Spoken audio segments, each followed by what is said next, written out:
As the country's coronavirus tally soars past the 275,000 mark, reports this week are suggesting that many private hospitals are battling to find space for patients. I want to bring into our coverage now Mark Human, chair of the Gauteng branch of the South African Medical Association, on how the medical fraternity is coping. Mark Human, good afternoon to you. Private hospitals then, part of this massive fight against coronavirus, are they coping? Are they capacitated? Thank you very much, Jeremy, and good afternoon to your viewers. In all truth, it's difficult to get access to good information and good statistics.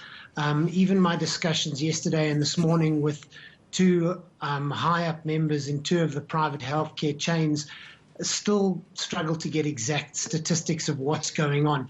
Certainly in my personal experience and that of many of my colleagues, the private hospitals and the private sector is filling up fast. We saw notifications already 2 weeks ago doing the rounds on WhatsApp that many hospitals were on divert. It must be stressed that that's not an abnormal thing for winter, but certainly the volumes of hospitals on divert is for me quite concerning. What divert means is that ambulances are then directed away to other private hospitals, and it's usually because we run out of ICU and high care beds, which is at the top of the pyramid. Those beds disappear first. And so patients that might require those facilities are diverted to other hospitals that have those facilities.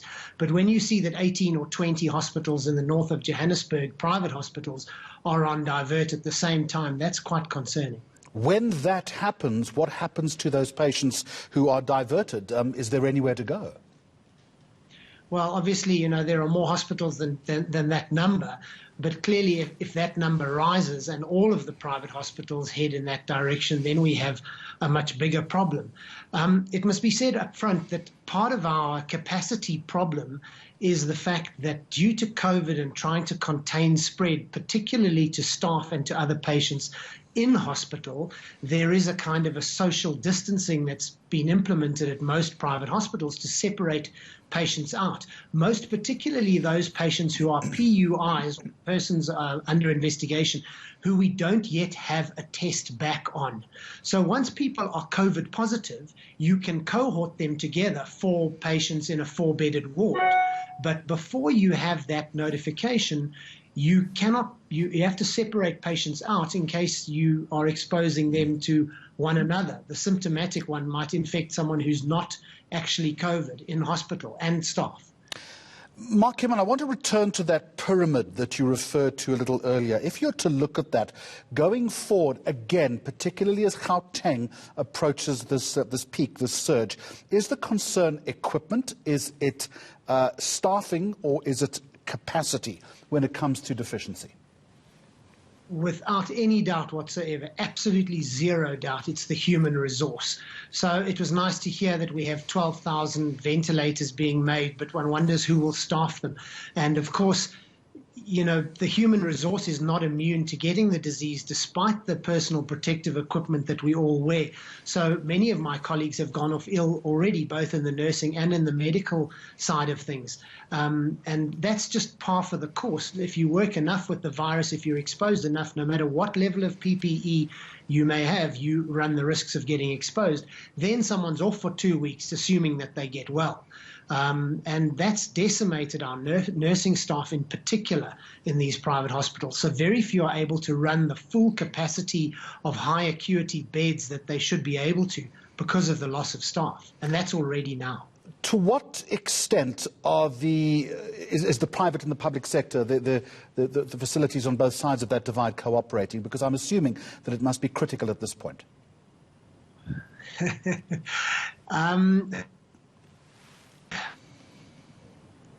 Could say a month we've been trying to facilitate an interaction and a team approach. It's no secret that 1/3 of the assets lie in the state in terms of both beds and human resource, and 2/3 and 1/3 in private. And so the only thing that's logical is a team approach. The Western Cape was far more proactive with this, and of course they hit their surge a little bit earlier.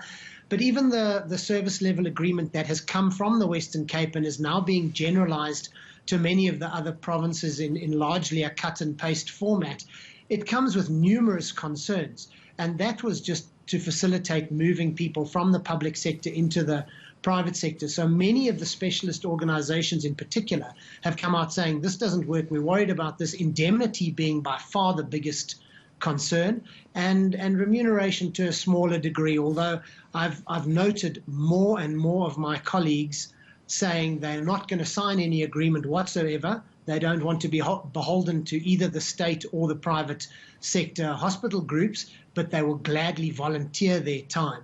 A lot of people have very little faith in getting paid by the government anyway, because our experience with the workmen's compensation claims and those kind of things are abysmal.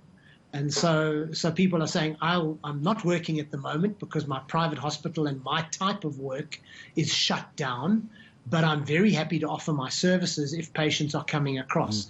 I still think the capacity problem is even a bigger issue. I just want a final assessment from you, as someone who is at least close to the front line as far as this fight is concerned. Having listened to what you've said, Mark Human, is your concern growing, or do you believe that generally the health authorities, both public and private, do have a handle on this? No, my concern's growing, and I think I can share that and generalize that to most of my colleagues. There are certain institutions that are much more organized than others and have team plans in place already. And obviously, once you're running at full capacity, you're running at full capacity. But there are things like these mass treatment facilities that just would appear to not have been thought out very well. Some of them look on paper and on television, because we haven't seen them personally, to be fantastic facilities. But already we're hearing that they hadn't had piped oxygen put in, so now there's a scramble to do that. I mean, that should have been thought of 4 months ago. And staffing them, it would appear that the primary staffing plan for these mass treatment facilities is volunteers. To me, that's an unbelievable insult to the healthcare, to health staff, both doctors and nurses across the board. You know, there is money being set aside, literally billions of rands, to facilitate this type of healthcare, yet these facilities are calling for volunteers. And while if people are doing nothing, fantastic, they can volunteer, but most of us are not doing nothing. Are these field hospitals or just quarantine facilities? No, this is the field hospitals I'm talking about, so the mass treatment facilities.